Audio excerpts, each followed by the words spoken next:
Every day your spouse's affair continues is one day it takes away from your marriage. You haven't left because you still have hope, but how long can you hold out? And should you? 4 key factors will help you know how long the affair will last and what is required to end it. For more than 3 decades, I've been helping people to end their spouse's affairs and to rebuild their relationships. Don't let anyone ever tell you that it can't be done. It is done every day. And you can have success reconciling as long as you love your spouse enough not to be vengeful, but also are strong enough not to be taken advantage of. That is easier said than done. But with good methods and God's help, there is a lot of reason for hope. You are not responsible for your spouse's affair. No matter your circumstances, your spouse had other choices. If your spouse blames you for his or her affair, it is just his or her way of avoiding responsibility for it.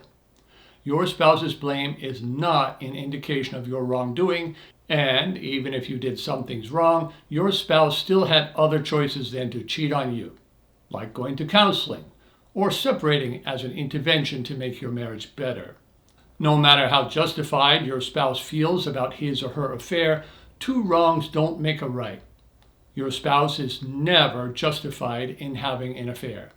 Don't be gaslighted into believing you caused the affair.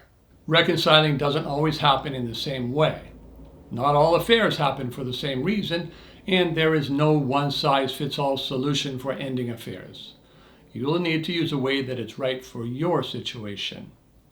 Although there may be 1,000 thoughts in your head which are competing for attention, fortunately, you only need to consider 4 key factors. That doesn't mean your path is an easy one, but it is not the ball of confusion and overthinking you may be doing now. It's important to find a strategy that fits 1, your security level, which means how much you fear losing your spouse. 2, the main reason your spouse is having an affair. 3, your spouse's personality. And 4, the amount of pre-affair relationship damage. Each of these factors impacts your chances for ending your spouse's affair. It also impacts how long your spouse's affair is likely to last. If you fear losing your marriage so much that you can't bring yourself to use boundaries that would make your spouse upset, then you're stuck.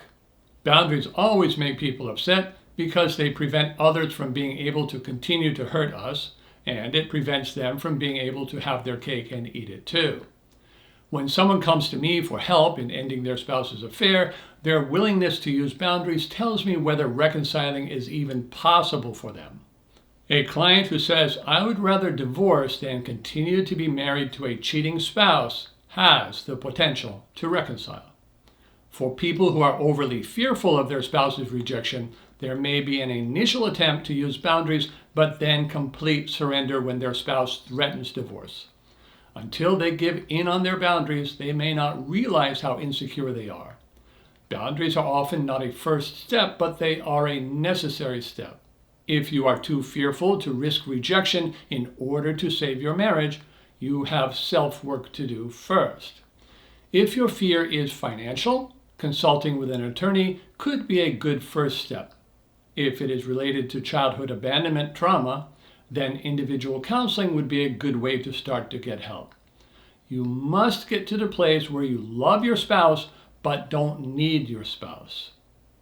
The time that it takes to become this way is one of the biggest determinants of how long it will take to end your spouse's affair. You can't neglect this self-work if you need it, because otherwise you won't be able to use boundaries and will be stuck with a somewhat improved marriage which still has cheating going on. Besides your security level, you also need to consider what the reason was for the affair. Whether your spouse's cheating is characterological or situational has implications for ending the affair and the likelihood of repeat affairs. Let's talk about 3 different kinds of affairs, starting with the supplemental affair. When sex, love, or emotional connection are missing from a marriage, especially after repeated attempts to establish them, affairs are much more likely. This is one reason the Bible tells us to both love our spouse and not deny our spouse sexual intimacy. The hungry person who steals food is easier to empathize with than someone who just likes to steal. An affair can be a way of getting from someone else what we have been unable to get from our spouse. For example, this happened to my client Randall, although it came as a complete surprise in what he had considered a very good marriage. The problem was that he had prioritized taking care of his wife's physical needs by working very hard to be a financial success, but he hadn't understood his wife's complaints about their lack of any real connection until she found it with a coworker. Randall had to learn to be a better emotional provider and not just a physical one in the process of winning his wife back. Most people with supplemental affairs do not want to risk their marriage or disrupt their family, and because of that, they are secretive. They are trying to make both relationships work. Because of this, a supplemental affair can be ended fairly quickly as long as you can provide what was missing from your relationship. After rebuilding, good boundaries will prevent your spouse from being able to continue with you and the affair partner. The second type of affair is what I call the selfish affair. Now, all affairs are selfish, but some are more selfish than others. Some people have affairs simply because they have the opportunity, want to, and don't believe they will have serious consequences for it. It is not a matter of supplementation. It is a matter of greed. Like the supplemental affair, such people are also secretive because they are also not wanting to disrupt their marriage, families, or financial situation. It takes longer to end selfish affairs because it is not a matter of their missing something. Besides boundaries and connection skills, you must not show fear because you will need to earn your spouse's respect. I tell you this not because I believe you should reconcile with this selfish spouse, but to let you know it is possible. Although I am pro-marriage, I am not anti-divorce. Some situations call for divorce. For example, Mia's husband had first cheated on her while they were engaged to be married. She thought that his remorsefulness at that time, plus the fact that they were getting married, would mean that he wouldn't cheat on her again. It wasn't until they had been married for 10 years that she discovered he had at least 4 affairs, the most recent one lasting 2 years. He blamed them all on her. Selfishness is an ugly thing when we see it clearly, which helps us to get away from it. The third type of affair I call the replacement affair. Some people have affairs because they are prepared to end their marriage. Although still legally married, they consider the marriage to have been over for some time. So they don't think what they are doing is in any way cheating. Ending this kind of affair involves not only being secure, it also requires rebuilding much of the marriage before boundaries can be used.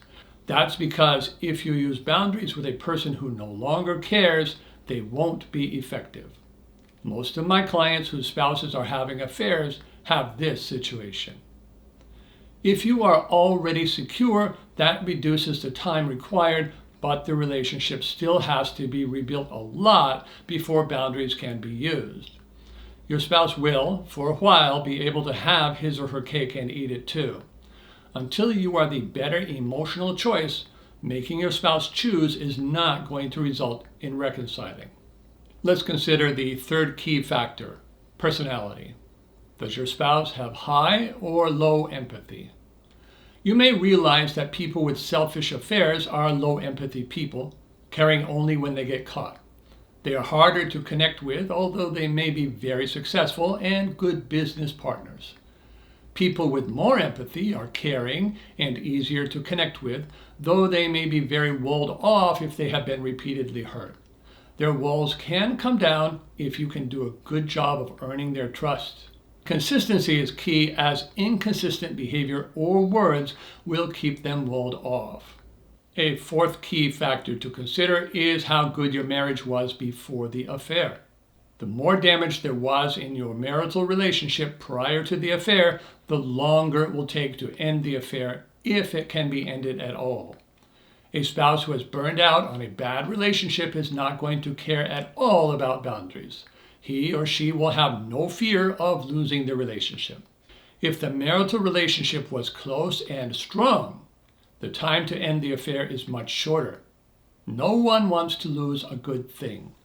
If you have had a good marriage and have good boundaries, ending the affair does not take as long as with other situations. All four of these factors interact, making each situation different. You can work through all the possible combinations of these four factors. There are 24 of them.